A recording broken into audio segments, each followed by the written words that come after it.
నమస్తే అండి. Below 6 months బేబీస్లో motion పోకపోవడం గురించి లాస్ట్ వీడియోలో వేసాము. స్కూల్ గోయింగ్ చిల్డ్రన్స్లో కాన్స్టిపేషన్ గురించి ఈ వీడియోలో తెలుసుకుందాం. సో స్కూల్ గోయింగ్ చిల్డ్రన్స్లో కాన్స్టిపేషన్ అనేది రెగ్యులర్గా ఫేస్ చేసే ప్రాబ్లం. ఈ కాన్స్టిపేషన్కి మెయిన్ రీజనల్ ఫంక్షనల్ అంటే వీళ్ళ dietary habits and bowel habits వల్ల వస్తుంది. Example junk food, biscuit, bread, మైదా కానీ, కేక్, కూల్ డ్రింక్ కానీ, చాక్లెట్ కానీ పెట్టడం, లేదంటే వాటర్ తక్కువ ఇవ్వడం, లేదా హెవీగా మిల్క్ ఇవ్వడం. కొందరు మిల్క్ ఇస్తే బలంగా ఉంటారని చెప్పి చాలా థిక్ మిల్క్ అంటే చిక్కటి పాలు బాగా ఎక్కువ తాపిస్తుంటారు. దానివల్ల అనిమియా కూడా వస్తుంది. సో మిల్క్ ఇవ్వద్దు అనట్లేదు, మిల్క్ ఇవ్వాలి కానీ బ్యాలెన్స్డ్లో ఇవ్వాలి. అబోవ్ 1 year చైల్డ్లో 300 to 400 ml కన్నా ఎక్కువ అసలు ఇవ్వకూడదు. దాంతోపాటు డైలీ బోవెల్ ట్రైనింగ్, ఇది కూడా చాలామంది పేరెంట్స్ చేయరు, ఇది కూడా మెయిన్ రీజన్.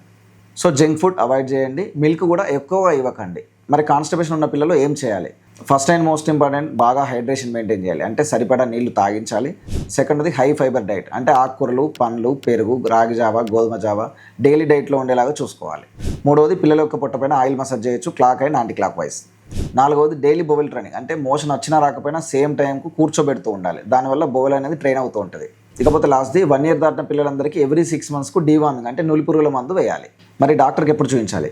పొట్ట బాగా ఉబ్బినా, మోషన్లో బ్లడ్ వచ్చినా, మోషన్ రాళ్ళలాగా వచ్చినా, పిల్లలు సరిగా ఎత్తు లేదా బరువు ఎరగకపోయినా వెంటనే లోకల్ డాక్టర్ చూపించాలి.